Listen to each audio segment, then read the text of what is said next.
तो प्यारे विद्यार्थियों, स्वागत है आप सभी का एक और नए वीडियो में। प्यारे विद्यार्थियों, आज हम यहां से वार्षिक परीक्षा कक्षा 9वीं का आपका हिंदी विषय का पूरा क्वेश्चन पेपर देखने वाले हैं। तो प्यारे विद्यार्थियों, आप सभी लोगों से अनुरोध है कि आप लोग इस क्वेश्चन पेपर को पूरा अंतिम समय तक देखकर जरूर जाएं, ताकि आप सभी को पूरा क्वेश्चन पेपर अच्छे से समझ में आ सके।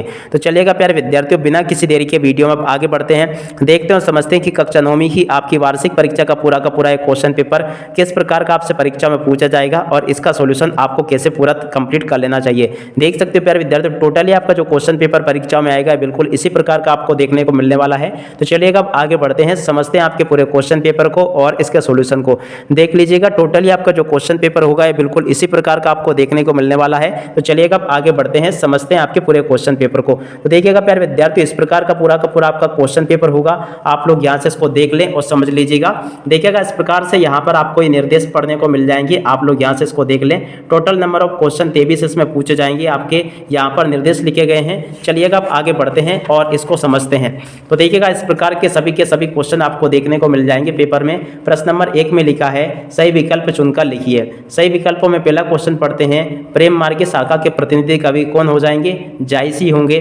उसके बाद में आगे बढ़ते हैं, काव्य के भेद माने गए हैं, तो कितने भेद है काव्य के? 2। इसके बाद में रिपोर्टाज शब्द है, रिपोर्टाज शब्द कैसा है? तो ये फ्रांसीसी भाषा का शब्द है। उसके बाद में आगे बढ़ते हैं, अगला क्वेश्चन देखते हैं, शब्द के अंत में जुड़कर उसका अर्थ परिवर्तित करने वाले शब्दांश कहलाते हैं, इसको कहते हैं प्रत्यय। उसके बाद में आगे बढ़ते हैं, अगला क्वेश्चन देखते हैं, एकांकी में उमा पात्र की माँ का नाम है, तो देखिएगा प्यारे विद्यार्थी इसका नाम प्रेमा है। इसके बाद में आगे बढ़ते हैं, अगला क्वेश्चन देखते हैं, लेखक शमशेर बहादुर सिंह ने जब दिल्ली के लिए पलायन किया उस समय उनके पास में थे, तो देखिएगा प्यारे विद्यार्थी उस समय उनके पास में 5 से लेकर 7 रुपये थे। यहाँ से आप लोग देख लें।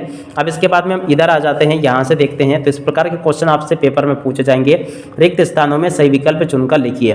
तो देखिएगा इसका पहला रिक्त स्थान देखते हैं, ने वात्सल का कोना कोना झाँका है, किसने झाँका है? सूरदास ने। इसके बाद में आगे बढ़ते हैं, प्रगतिवादी कविता के समाज वाक्य प्रभावित है, किससे? कालमास के समाजवाद से प्रभावित है। इसके बाद में अगला क्वेश्चन, घृणा को उत्पन्न करने वाले दृश्यों का वर्णन होने पर रस होता है, कौन सा रस होता है? वीभत्स रस होता है। इसके बाद में आगे बढ़ते हैं, अगला क्वेश्चन देखते हैं, मात्रिक छंद में की गणना की जाती है, किसकी गणना की जाती है? मात्राओं की। इसके बाद में जो अधिक बोलता है उसे कहते हैं, तो इसको वाचाल कहा जाता है प्यारे विद्यार्थियों। इसके बाद में आगे बढ़ते हैं, एकांकी में होता है, कितने अंक होते हैं? 1 अंक।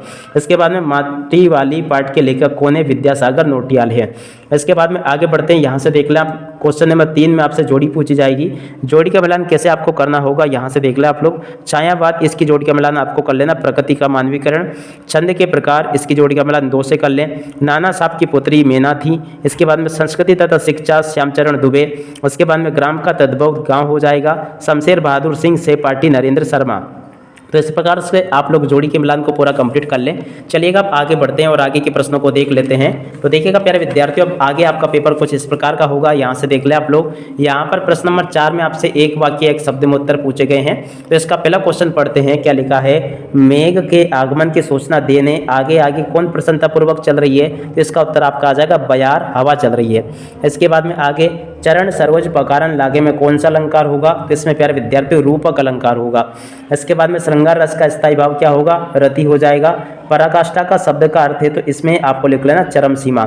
उसके बाद में उपसर्ग शब्द में कहाँ जुड़ता है? तो शब्द के पहले जुड़ता है। इसके बाद में लेखिका मृदुला गर्ग के नाना पढ़ाई करने कहाँ गए थे? तो ये इंग्लैंड गए थे। इसके बाद में प्रत्यय शब्द में कहाँ जुड़ता है? तो शब्द के बाद में जुड़ता है। इसके बाद में हम आगे बढ़ते हैं, यहाँ से आप लोग सत्य असत्य को देख लें। तो सत्य असत्य में प्यारे विद्यार्थी पहला क्वेश्चन, नई कविता में खड़ी बोली में रचनाएं अधिक की गई है, ये बिल्कुल सत्य है। इसके बाद में अगला क्वेश्चन, रस युक्त वाक्य ही काव्य है, कथन आचार्य विश्वनाथ का, ये भी सत्य है। इसके बाद में अलंकार का सामान्य अर्थ है गहना, तो ये भी आपका सत्य होगा। सुबह के समय गुरुदेव बगीचे में नहीं टहलते थे, तो ये आपका असत्य हो जाएगा। किरण शब्द का पर्यायवाची रश्मि है, तो ये भी आपका सत्य होगा। उमा के व्यक्तित्व में साहस की कमी है, तो ये आपका असत्य हो जाएगा। तो इस प्रकार से आप लोग देख लें इनको। इसी प्रकार के टोटली प्यारे विद्यार्थियों आपके पेपर में क्वेश्चन पूछे जाएंगे। आगे देख लें आप लोग, आदिकाल को वीरगाथा काल क्यों कहा जाता है? सगुण काव्य धारा के प्रमुख कवियों उनकी रचनाओं के नाम, कवि रसखान के भाव सौंदर्य की विशेषताएं, सुमित्रानंदन पंत के भाव सौंदर्य की विशेषताएं। इस प्रकार से आप लोग यहाँ से इनको देख लें और आगे इस प्रकार के क्वेश्चन आपसे पूछे जाएंगे।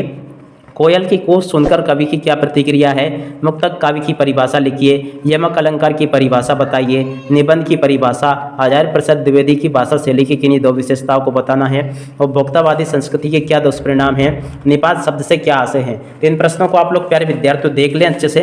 इसके बाद हम इधर आ जाते हैं, तो यहाँ से देख लें इन प्रश्नों को क्या पूछे गए हैं, यहाँ से देख लें। प्रश्न नंबर 15 को देख लें, माटी वाले के पास अपने अच्छे या बुरे भाग्य के बारे में क्या ज़्यादा सोचने का समय क्यों नहीं था, तो इसको देख लें आप लोग प्रश्न नंबर 15 को। इसके बाद में 16 को देख लें, महाकाव्य एवं खंडकाव्य में 3 अंतर बताने हैं, अकर्मक क्रिया एवं सकर्मक क्रिया में 3 अंतर। इसके बाद में प्रश्न नंबर 18, निम्नलिखित गद्यांश पद्यांश को पढ़कर नीचे लिखे प्रश्नों के उत्तर आपको लिखने हैं। तो यहाँ से देख लें आप लोग इनको। इसके बाद में इधर आ जाते हैं, तो यहाँ से देख लें ये प्रश्न नंबर 19 लिखे हैं, दीपावली, मिठाई, दिया, मेहमान, खुशी, आशीर्वाद, अद्भुत आदि शब्दों को मिलाकर अनुच्छेद लिखिए। इसके बाद में प्रश्न नंबर 20 लिखा है, निम्नलिखित काव्यांश का संदर्भ प्रसंग सहित व्याख्या आपको करनी है। उसके बाद में आगे इस प्रकार के क्वेश्चन पूछे जाएंगे, निम्नलिखित गद्यांशों की संदर्भ प्रसंग सहित व्याख्या आपको करनी है, ये देख लें आप लोग। इसके बाद में आगे इस प्रकार से यहाँ पर एक क्वेश्चन पूछा गया है, स्थानांतरण प्रमाण पत्र हेतु आवेदन पत्र आपसे पूछा गया है। और क्वेश्चन नंबर 23 में आपसे निम्नलिखित में से किसी एक विषय पर निबंध लिखिए। तो यहाँ से आपको निबंध लिखना है, तो आप सभी लोग यहाँ से इसको पूरा देख लीजिएगा। इसी प्रकार के क्वेश्चन आपके पेपर में आपको देखने को मिलेंगे।